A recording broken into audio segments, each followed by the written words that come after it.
आज मैं 10th maths में कोऑर्डिनेट ज्योमेट्री के कुछ क्वेश्चन बता रहा हूँ। ठीक है, जैसे ऐसा क्वेश्चन आए, find the coordinates of the point of trisection of the line segment joining the two point. मतलब आपको दो पॉइंट दिए, दो बिंदु दिए हैं, मान लो ए दिया है और उसके बाद बी दिया है। इसके कोऑर्डिनेट्स, इसके निर्देशांक दिए आपको 4 और -1, दूसरे के दिए -2 और -3। ठीक है, अब ट्राइसेक्टिंग मतलब क्या होता है, इसको तीन समान भागों में, तीन सेम में डिवाइड करके जो पॉइंट डिवाइड करने वाले हैं उसके कोऑर्डिनेट्स निकालना है। ट्राइसेक्टिंग क्या होता है, जैसे मान लो यहाँ से यहाँ तक हमने एक ले लिया पॉइंट है, दूसरा पॉइंट ले लिया, ये डी लिया। अब देखिए तीन पार्ट हो गए इसके, एक पार्ट, दो पार्ट और ये तीन पार्ट। तो ये जो तीन पार्ट हैं इसके, ये जो पॉइंट हैं ये इसके कोऑर्डिनेट्स निकालना है। फिर क्लियर हो गया, जो तीन पार्ट बना रहे हैं इसके निर्देशांक ज्ञात करना है, इसके कोऑर्डिनेट्स निकालना है। तो हमने मान लिया पहले यहाँ से यहाँ तक कितना है, 1 मान लिया। ठीक है, हम पहले सी के कोऑर्डिनेट्स निकालना है, सी के निर्देशांक ज्ञात करेंगे। किसके ज्ञात करेंगे, सी के। हमने माना कि सी के एक्स और वाई कोऑर्डिनेट्स हैं। ठीक है, और सी जो है पहले तो तीन सेम भाग, ट्राइसेक्टिंग मतलब तीन समान भागों में, ये पार्ट 1 है, ये 1 है, तो ये भी 1 होगा। ठीक है, अब सी जो है देखिए आप यहाँ से यहाँ तक ए बी को कितने रेशो में डिवाइड कर रहे हैं, ये 1 है, और यहाँ से यहाँ तक कितना आ जाएगा, 2 आएगा। मतलब ये 1:2 में डिवाइड कर रहा है। सी ए बी को कितने रेशो में डिवाइड कर रहा है, कितने अनुपात में भागों में डिवाइड कर रहा है, विभाजित कर रहा है, 1:2 में, 1:2 में। मतलब सी जो है कितने, 1:2 में, तो ये m1 आ गया और इसको m2 मानेंगे, और ये x1, ये y1 और ये x2 y2। क्वेश्चन क्लियर हो गया।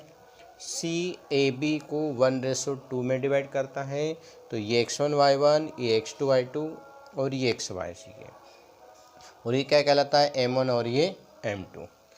ठीक है, अब सी के कोऑर्डिनेट्स निकालना है, तो सी के निकालने के लिए इसका फॉर्मूला होता है x इक्वल में m1 x2 plus m2 x1 अपान में m1 प्लस m2।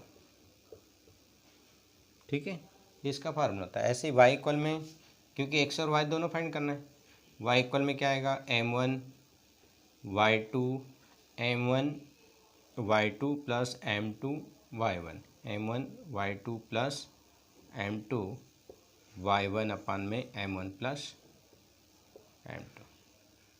ठीक है, तो इससे सी के निकल जाएंगे कोऑर्डिनेट्स, हम इनमें वैल्यू रख दें। m1 कितना है, 1, x2 कितना है, -2, m2 2, x1 ये x1 है, m1 प्लस m2 1 प्लस 2। ठीक है, सेम ऐसे ही y इक्वल में देखिए आप, m1 कितना है, 1, y2 कितना है, -3 प्लस m2 2, m2 और y1 कितना है, -1 अपान में m1 प्लस m2। ठीक है, ये आ गया -2 प्लस 8 3, ये आ गया -3 -2, मतलब 8 - 2 कितना आएगा, 6/2, तो ये आएगा 3, 6/3, ये 2 आ गया। ऐसे ये कितना आ जाएगा, -5/3। मतलब जो सी के कोऑर्डिनेट्स हैं 2, -5/3। यहाँ तक कोई डाउट है क्या बेटा, ये सी के कोऑर्डिनेट्स आ गए। ठीक है, इसके बाद हम डी के निकालेंगे। पहले सी के समझ में आना चाहिए आपको। सी ए हमने पहले मान लिया कि तीन सेम भागों, मतलब 1 1 1। ठीक है, ए बी को तीन समान भागों में बांट दिया। अब सी के निकालना है, तो सी देखिए ए बी को 1:2 में डिवाइड करता है, तो ये फार्मूला लगा दिया। इससे हमने किसके कोऑर्डिनेट्स निकाल लिए, सी के। ठीक है, ये सी के निकाले, 2, -5, 3। ठीक है, यहाँ तक कोई डाउट है क्या? सी के निकल जाएंगे, अब डी के तो ऑलरेडी सिंपल आ जाएगा। देखो आप यहाँ तक क्लियर हो गया। अब देखिए डी के, डी तो सिंपल आ जाएगा कि डी किसका मिड पॉइंट है? सी और बी का मिड पॉइंट क्यों है? क्योंकि देखो दोनों से सेम डिस्टेंस पे है, दोनों से बराबर दूरी पर है। बराबर दूरी पर है मतलब ये मिड पॉइंट हो गया। कौन सा? D is mid point of किसका? सी बी का। तो मिड पॉइंट का फॉर्मूला होता है, मतलब डी के कोऑर्डिनेट्स आ जाएंगे x इक्वल में x1 plus x2 by 2, Y equal में y1 प्लस y2 बाई 2। ये मिड पॉइंट का फॉर्मूला होता है ना। डी किसका मध्य बिंदु है? सी और बी का मध्य बिंदु है। तो मध्य बिंदु का फार्मूला ही होता है x इक्वल में x1 plus x2 by 2, Y equal में y1 प्लस y2 बाई 2। अब हमको ये निकालना है डी के कोऑर्डिनेट्स, इसको हमने xy माना है, ठीक है। x1 मतलब ये x1 y1 बन जाएगा। इसके लिए क्या बन जाएगा? अब ये भूल जाओ आप, ठीक है, ये भूल जाइए आप, ए, इसको भी भूल जाए, ठीक। आपका ध्यान कहाँ होना चाहिए? केवल डी पर। डी किसका मिड पॉइंट है? सी और बी का मिड पॉइंट है। मतलब ये क्या हो गया? x1 y1 हो गया और ये x2 y2 हो गया। फार्मूला होता है x इक्वल में, x मतलब ये निकालना है आपको, जो x1 plus x2 by 2, Y equal में y1 plus y2 by 2। x1 कितना यहाँ पर 2 है, x2 कितना है -2 है बाई 2। ऐसी y1 plus y2 -5 by 3, y2 कितना है -3 बाई 2, मतलब -5 बाई 3 -3, ठीक है। तो ये एलसीएम लेने के बाद 3 आएगा एलसीएम, -5 -9, ये आएगा -14, ये 3 का इसमें इंटू हो जाएगा, -7 बाई 3। और ये कितना आएगा? 2 - 2, तो x की वैल्यू कितनी आ गई? 0 बाई 2, मतलब 0 आ गया। y की वैल्यू, ये y की वैल्यू -7 बाई 3, मतलब देखिए d के कोऑर्डिनेट्स कितने आ गए? 0 और -7 बाई 3। क्लियर हो गया। पहले हमने सी के निकाल लिए, उसके बाद डी दोनों का मिड पॉइंट हो गया, मिड पॉइंट का फार्मूला लगा दिया और डी के भी निकाल लिए, ठीक है। अब अगला क्वेश्चन देखिए।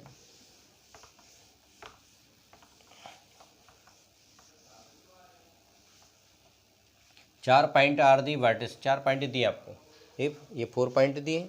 Are the vertices of parallelogram taken in the order find X Y, मतलब ये समांतर चतुर्भुज के शीर्ष दिए आपको। पैराग्राम मतलब समांतर चतुर्भुज के शीर्ष दिए। ये 4 वर्टाइसेस दिए हैं, ए बी सी और डी। ए के कोऑर्डिनेट्स कितने हैं? ए के निशान कितने? 1 2, बी के 4 वाई, सी के 3 5 और डी के, सॉरी ये क्या दिया है? x और 6 दिया है सी के, है ना, और ये 3 और 5। आप देखिए, आप यहाँ पर 4 पॉइंट दिए हैं, ठीक है। पैराग्राम के vertices 1 2 3 4 A B C D इनके पॉइंट, और इसमें जो x और y ये फाइंड करना है आपको। क्या फाइंड करना है? x और y फाइंड करना है। हम जानते हैं कि ए सी ये डायगोनल है, इसका मिड पॉइंट ओ मान लो। दूसरा डायगोनल ये है, इसका मिड पॉइंट, दोनों का मिड पॉइंट सेम होता है। जैसे O is mid point of, O किसका मिड पॉइंट है? ए सी का मिड पॉइंट है, ठीक है। ओ किसका मिड पॉइंट है? ए एंड सी का है। तो ये x1 y1 और ये x2 y2। मैंने अभी आपको बताया था कि वो xy मान लें, मिड पॉइंट का फार्मूला बताया था। अभी ओ के कोऑर्डिनेट्स निकाल रहे हैं, तो ओ मिड पॉइंट है किसका? ए और सी का। ओ किसका मध्य बिंदु है? ए और सी का मध्य बिंदु। x इक्वल में x1 प्लस x2 बाई 2, ऐसे y इक्वल में y1 प्लस, ठीक है। तो x इक्वल में x1 मतलब 1 प्लस x बाई 2, ऐसे y इक्वल में ये y है ना, 1 प्लस 2 + 6/2, ये कितना आएगा 8/2, ये 4 आ गया। तो इसके कोऑर्डिनेट्स कितने आ गए वो कि 1 + x, x इक्वल में 1 + x/2, y इक्वल में 4। ठीक है, ऐसे देखिए आप ओ किसका मिड पॉइंट है, ये डायगोनल का भी मिड पॉइंट है। O is mid point of B D, मतलब ओ किसका मध्य बिंदु है, बी डी का। तो इसमें भी वही फार्मूला लगेगा, ओ के कोऑर्डिनेट्स आ जाएंगे x इक्वल में x1 + x2/2, y1 प्लस, अब देखिए x1 कितना है यहाँ पर 4 + 3/2, y प्लस 5/2। ठीक है, अब x की वैल्यू देखिए ये दिए 1 + x/2 इक्वल में ये कितना आएगा 7/2। ऐसी y की वैल्यू कितनी है 4 है, y प्लस, तो देखो 2 से 2 कैंसिल हो जाएगा, तो x की वैल्यू आएगी 7 - 1 6 आ जाएगी। ऐसे देखिए 8 हो गया, तो 8 - 5 इक्वल में y की वैल्यू कितनी आ गई 3। तो ये x और y जो पूछे थे आपसे, x की वैल्यू कितनी आ गई 6, y की वैल्यू 4 आ गई। ठीक है, ऐसा कैसे आपको 1 2 ये 2 क्वेश्चन करके लाना है, इसमें कोई डाउट तो नहीं है। एक तो ट्राइसेक्टिंग वाला बताया मैंने आज, ठीक है, ट्राइसेक्टिंग बताया। उसके बाद पैरोग्राम में बस ये याद रखना कि वो दोनों का मिड पॉइंट रहता है, सेम रहता है। वो किसका किसका मिड पॉइंट है, जो दो डायगोनल है AC और BD उनका मिड पॉइंट सेम रहता है। ठीक है, तो मिड पॉइंट का दोनों में फार्मूला लगाना है आपको। पहले लिखना ओ इस मिड पॉइंट, ओ किसका मध्य बिंदु है, AC का है, तो ये फार्मूला लगा दिया है। तो उससे क्या है, ओ के कोऑर्डिनेट्स आ गए। ऐसे ओ AC का हो गया, अब ओ इस मिड पॉइंट ऑफ BD का मध्य बिंदु है, इसमें भी वही लगा दिया। और O के कोऑर्डिनेट्स 1 + x/2 आया था, यहाँ रख दिए तो 7 आए, है ना। 2 से 2 कैंसिल, x की वैल्यू 6 आ जाएगी। सेम ऐसा कैसे y की वैल्यू देखो आपके पास 4 आ गई। ठीक है, ये तो ऐसा, ये तो फाइंड करना है ये वाला भाई, है ना। ये 8 आ गया, इसको इधर लाएंगे -। ठीक है, कोई डाउट है क्या इसमें। तो ये 2 क्वेश्चन आप करके लाएंगे। ठीक है, थैंक यू।